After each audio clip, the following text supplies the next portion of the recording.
No, absolutely. Like athletes sit a little bit outside the norm, really, because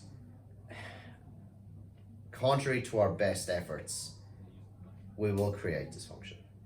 You know, if I have a right-handed tennis player, I'm not going to have them play left-handed 50% of their week, because as a right-handed tennis player, I need to develop my craft to be the best player I can be, which means the vast majority of their time will be right-handed. And because I'm vast majority of my time is right-handed, not left-handed, I will create dysfunction. I will create imbalance. There's nothing you can do about that.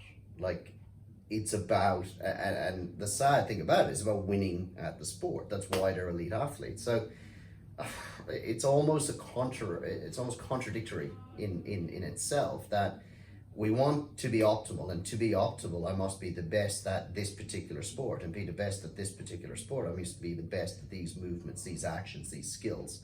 And to be the best at these actions, these movements, these skills, I have to continuously, repetitively train those actions, those movements, those skills. By doing so, I will inevitably favor certain movements over others, which by definition creates imbalance.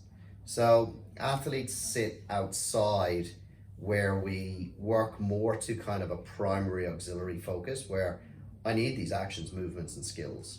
I will incorporate auxiliary work to try to offset the impact that has, to maximize performance, minimize injury risk, and try to control the issues that are going to happen. But the reality of the situation is, to be the best at the sport, I must be the best at those actions, movements, and skills, which, you know, it's a bit of a contradiction what we talk about, but it is what it is.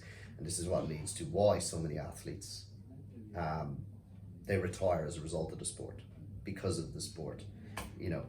So with the average person, it's about balance. It's about recognizing that too much of this type of training, and too much of this kind of action, and too much of these type of movements lead to the athlete route of eventually breaking them down.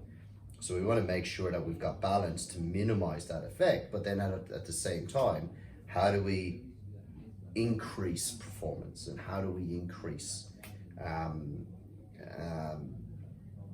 movement efficiency? So yeah, I mean, we look at things like not just the movements, but you look at physiological adaptations, aerobic, anaerobic, creating an efficient balance between the two, that works, you know, both psychosocial as well as physiological, to make sure that you've got the best rounded and minimize any of these dysfunctions. You know, when you look at pure S&C programming, they kind of counter, that they're almost opposing themselves.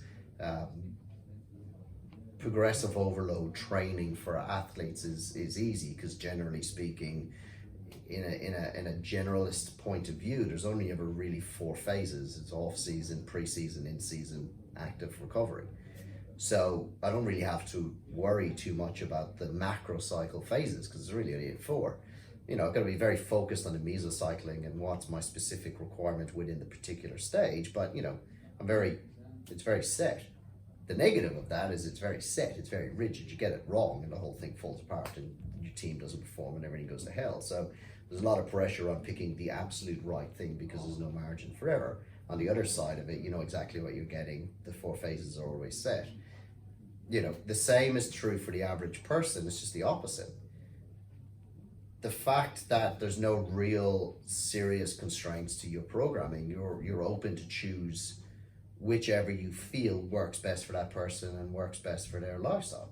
The problem is you're free to choose whatever combination you want. So you're almost, you know, paralyzed by choice. So it's too, you change too often. You too sporadic in your decision making. So, you know, periodized programming and physiological programming, it's really an art, not a science. It's a lot different. And then we incorporate obviously movements and things like this. It's a hugely complex kind of scenario to look at. But in its simplest formats, that's what you're trying to do, is identify the most efficient, productive phases to make sure the client gets exactly what they need. Athletes are really easy because it's very specific exactly what they need. The general population, less so. Got to take more factors into consideration.